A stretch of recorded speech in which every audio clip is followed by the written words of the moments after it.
You cannot run operations through a political optic. Operations should be led and devised and approved by the people that know what the hell they're doing. That doesn't mean you don't do it with White House approval, but you cannot allow a political, optic to change that. Bay of Pigs is a perfect example of that, and many, many others. An excerpt from today's guest, whose memoir on shadow ops has become a New York Times bestseller. Legendary CIA paramilitary and operations officer Ric Prado is here to talk about his book, Black Ops, The Life of a CIA Shadow Warrior. And I'll speak with him right after this break. I'm Robert Child, and this is Point of the Spear.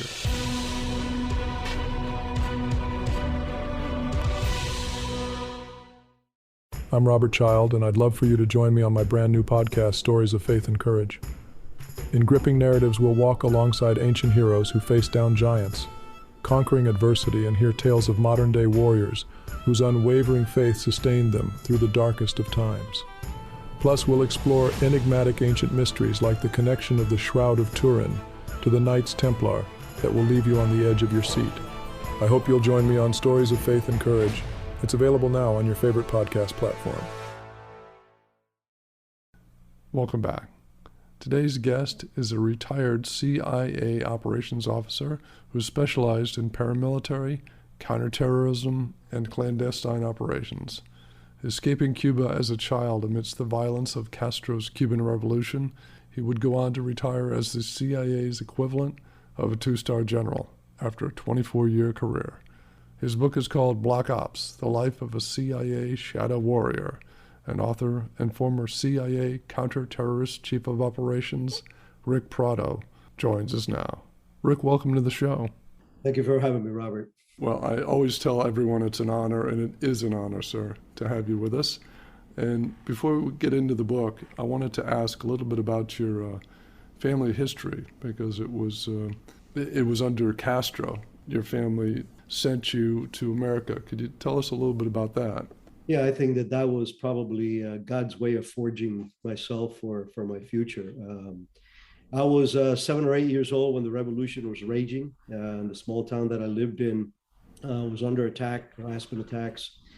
And I literally saw my first firefight 2 feet from my face at the age of 7.5 or 8. That was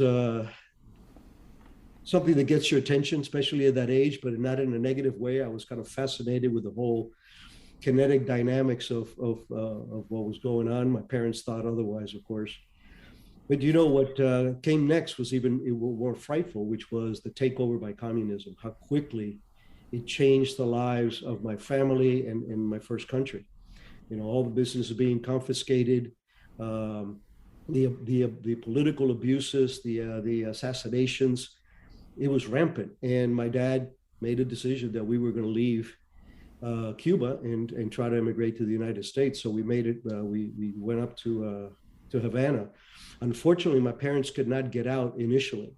There was a program by the Catholic Church called Peter Pan program, and my father was able to get me into that program. That program in 2 years brought out I think it was 4,000 plus kids, I believe. Wow. But anyway, I was one of those. I got on a plane by myself at the age of 10 to go to the United States. I ended up in a Catholic orphanage in Pueblo, Colorado, Sacred Heart Orphanage. That was a growing experience, to say the least.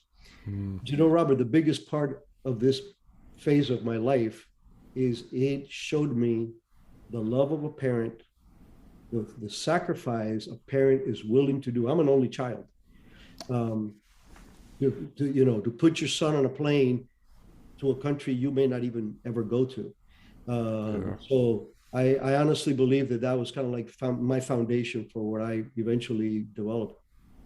Yeah, I can imagine. I'm a father, and I can't imagine putting my children are older, but when they were 10, putting them on a plane alone.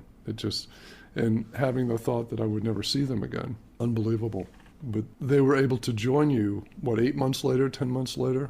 Yeah, that's correct. About a little over 8 months later, they made it to the States just before the closing of the flights. And that was the first time I spoke to them or heard from them in 8 months. quite a beginning, that's for sure. When you got older, you decided to join the Air Force at the tail end of the Vietnam War. What was that like for you? Well, it was an awakening. After high school, I had time to kind of grow up, and I realized that I had a huge debt of honor to this country for what it did for my family and for myself. And my draft number was so high, my parents had been celebrating because they thought I would never get. And I volunteered. I went into pararescue, and yeah, that did not go well at the home front. I can tell you that. But for me, it was a new beginning, and it was something of purpose. And my goal was to go to Vietnam. Yeah, I saw that in another interview that I watched of yours. But the war wrapped up fairly quickly after you joined. And Yes, by the time I got out of the pipeline and got my beret was late '72. By the time I finished the post training and all that, Vietnam was pretty much on being closed down. yeah, they weren't sending any more troops over, just pilots, basically. So how after the war, how did your path cross with the CIA? Well, you know, the as much as I am proud and honored of being a pararescueman, um, I wasn't making a difference. Hmm. Yes, I was jumping out of airplanes with scuba suits and all this great ninja stuff and having a blast, but it had no purpose. So I applied to the agency in '74. They were not hiring; they were firing at that time. Mm. And I applied again, I think it was in '79 ish. And by that time, I was in the reserves and I was riding rescue with Metro Miami Dade. And the combination of pararescue and the current medic skills, I was an EMT too.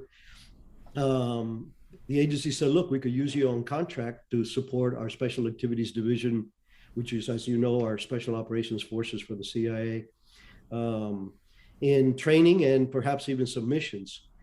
That exposed me to them. I worked with those guys for a few months on and off. And then when Reagan took power and decided to do something about our communism in our backyard, he created the program, the Anti-Sandinista Contra program, as they called it. And the agency called me back because, like I told you, they've been firing before. Right. They didn't have a single native Spanish speaking, Spanish looking, Hispanic looking guy that had paramilitary skills. That was my backdoor ticket into the agency. And you ended up fighting alongside or training the Contras in Nicaragua to fight the communists. And I did watch some footage of you doing that. And how did it feel coming almost full circle, leaving a communist country to then fighting the communists? You know, for me, that was the most satisfying of all my career episodes. And at first, I didn't realize it. I just knew that I was having a great time. But I realized that now I am fighting the monster that I couldn't fight when I was 10 years old, the monster that destroyed my first country and that destroyed my family. And also the exposure to the purity of the combatants there in the Contra program. You know, they all had a reason, a personal reason for being there. It wasn't political, it wasn't ideological. It was primarily, like my father, people desperate to regain freedom for their families. Hmm. Right. And that program ended up being shut down, unfortunately, because of an aviator that was shot down and captured, correct? That's correct. Yeah, that was Hessenfuss. That was the first time that it was shut down. It was restarted after that. Yeah, that was the beginning of a very big, long period where there was an attrition there. But you know, Robert, this program was the first successful black operation, covert action that the agency had done in quite a while. I see. And the reason it was successful is because through arming and training the Contras, we forced the Sandinistas to a negotiating table, and part of that deal was legal supervised elections, and they ended up losing power. But you know that for me was such a great episode, even though by that time I had left that program when they finally culminated in their peace, is because I was the first man on the counter camps for the agency period, and for the first 14 months of my tenure there, I did a little over 3 years, sleeping in a jungle hammock Monday through Friday. I was the only CIA officer allowed there, so I'm the one that taught them everything from headspace and timing on their 50 cals to RPG sevens, patrolling, intel. It was a very rewarding job, and like you read, we did get got caught in a couple of little ambushes that we had to kind of Yeah. push our ways out of that. Summer is a great time for catching up on military history, and my book about the 7 Black Medal of Honor recipients of World War II, Immortal Valor, has just been released in paperback. Immortal Valor chronicles these timeless heroes' life journeys through all the pain and struggle until their ultimate triumphs. I hope you pick up the new paperback version, hardcover or audiobook, available in stores and online. It seemed like that your training was very effective with the Contras, because I noted the story of you training former lobster fishermen to be frogmen, commandos. Yeah, that was probably the highlight of the positive highlight of my tenure there, because headquarters came in with a requirement. They said, look, you guys are doing great on raids and ambushes, but politically we need a good left hook to get these people's attention, let them realize this is not a ragtag bunch of farmers, that indeed they have some punch. So I came up with that idea. The Mosquito Indians, which are from the East Coast, and were always one of my favorites because they were natural warriors. One of them noticed that I had my military scuba badge on my hat. Mm-hmm. And he asked me if I was a diver, and he said that he was also, and he introduced me to 6 of his friends.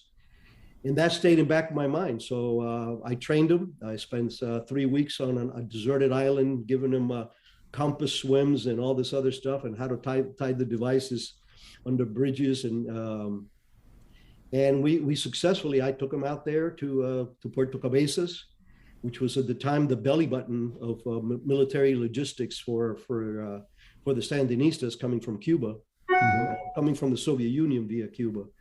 And we blew that thing out of commission for a while there, and that was that was a very rewarding mission. Yeah, you sent them a message, that's for sure.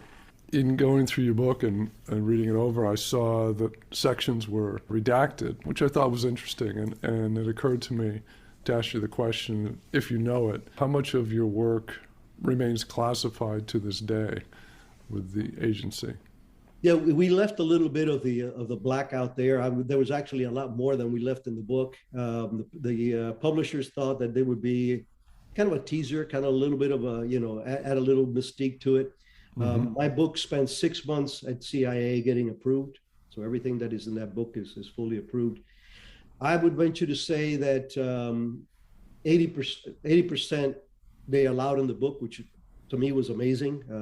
Being able to brief the Vice President of the United States on my special programs at the end of my career, all those things were a very pleasant surprise. There were some things I was hoping that they would let me talk about, but that didn't come through. Yeah, so I would say 20%. There's 20% there that remains, and I'll be honest with you. Out of that 20%, there's 10% that I would never want it to come out. So yeah, I could imagine. Yeah. Well, maybe I couldn't imagine. As we entered the 90s, you got tasked to track, in 1995, a Middle Eastern financier who was funding terrorism. And no one had heard of his name, but you were assigned to track him, and his name was Osama bin Laden. Can you tell us about that? Yeah, that was another milestone. I'm a plank owner of the Alex Station, Bin Laden Task Force. That was started in late 95. We actually broke ground on January of 96. Mike Scheuer, a renowned analyst, was the one guy that really knew about bin Laden. He had been tracking him, and he made a case strong enough to our 7th floor that they authorized this special station. We were actually a CIA station outside of our building, with releasing authorities and everything else to be able to task everybody in the world. Mm-hmm. And Robert, that's the very same unit that years later was finally able to geolocate, Osama bin Laden and have our SEALs shoot him in the face. Now, at the time, maybe the political will was not there, but you had opportunities to capture him or take him out. Why do you think that that wasn't done at the time? Well, we all have the benefit of 2020 hindsight. The old, what would Sure. have happened if we would have shot, Hitler in 1937, Yeah. But we did have great opportunities to neutralize him, not necessarily kill him, but even bring him to justice. We knew what he was doing. We had multiple sources telling us what he was doing, the corruption in Saudi Arabia, gaining money, the training camps. We had overhead of his training camps and everything else. But it wasn't politically palatable, as you mentioned. And here is the problem that we suffer in this country, which is part of our strengths at the same time, is you cannot run operations through a political optic. No. Operations should be led and devised and approved by the people that know what the hell they're doing. That doesn't mean you don't do it with White House approval, but you cannot allow a political, optic to change that. Bay of Pigs is a perfect example of that, and many, many others. Yeah. Sure. Well, the whole Vietnam War would be another Sure. case of that. Absolutely. Now, you left the CIA just 3 years after 9/11. That got me thinking, what were your reasons for that? Because we were right in the middle of the war on terror. Yeah, what happened was I was, like you said, I was chief of ops for CTC when 9/11 happened. I took over in May of 2001. And later in the year, or maybe even early 2002, I told Kofor Black, who was then my boss, director of the center, that yeah, we're hurting them in Afghanistan, but these people are worldwide. We need to have a program by which we can go out and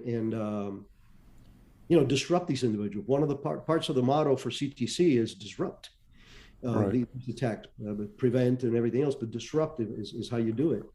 So I came up with a concept of surveilling, making book lifestyle patterns of 2 or 3 major terrorists from each organization that are harming us: Hamas, Hezbollah, and of course Al Qaeda. And the concept was, if we were having the chatter that we had during 9/11, that we knew something was happening, but we just didn't know what, having 2 or 3 senior logistic support individuals that are accessible to us, can you imagine the disruption if all of a sudden 3 of those guys get taken out of business, whether it's arrested by the cops or duct taped and brought back to the States, Mm-hmm. or the ultimate option, any organization that all of a sudden gets eviscerated at that level would put the brakes on whatever they're doing, because they would feel that they're compromised. So that was the concept that I proposed. That's the concept that I briefed the Vice President of the United States and Condoleezza Rice. They loved it, approved it. But when I saw that my agency had lost the determination to take this kind of step, I cannot afford to have the quality of officers that I had in my unit be a paper tiger. Right. So I said, you know what? If I'm going to leave, I'm going to leave on a high. I went from Osama bin Laden to chief of ops to my last 2.5 years on the street, even though I was a senior officer. I wanted to leave on a high. That makes sense. And in reading your book, I noted that one of the reasons you wrote the book is the fact that the CIA has unfortunately gained a reputation of not being one of the best trustworthy organizations. And you say in your book that you wanted to change that because the people that you work with were not like that. Could you speak on that a little bit? Absolutely. And it's definitely the number one reason that I wrote the book. I had never had intention of being an author, much less a best-selling author. That was never a moniker that I lusted after. But my agency is portrayed. The average American knows about the agency from what they see in Hollywood. Right. If you look at the theme from Hollywood, it's either a Jason Bourne type individual that is trained to kill, and then at the end they're trying to clean up their act because they don't want it to become public or to go to Congress, and they started hunting him down. And that's such a criminal approach to the patriotism and the heroism of my colleagues. Right. We have 139 stars on our wall of honor, and about a third of that is post 9/11, which means I know a lot of those folks. And I felt an obligation to give as many people as I can, and thank you for your help for getting the word out, Right. a more healthy view, a more realistic view. You read the book, you know that if there's a black eye to be had, I gave them, because there were certain things that I criticized, like you said, not acting on bin Laden, and like I just mentioned about my special programs. But I wanted to make sure that people understood the quality of my colleagues, the ethos and the patriotism of the average CIA operations officer. Well, it certainly comes through in the book. And the book is called Black Ops, The Life of a CIA Shadow Warrior. Ric, thank you so much for coming on the show today. Thank you for having me, Robert. That's it for this episode. Thanks so much for joining me. And if you like what you hear, leave a review or a rating, or just click the follow button. And be sure to check out our Point of the Spear YouTube channel with bonus video material plus full military history documentaries. There's tons to explore, and I hope you check it out. I'm Robert Child, and this has been Point of the Spear. Music licensed from audioblocks.com. Point of the Spear is produced by RSC Media Group.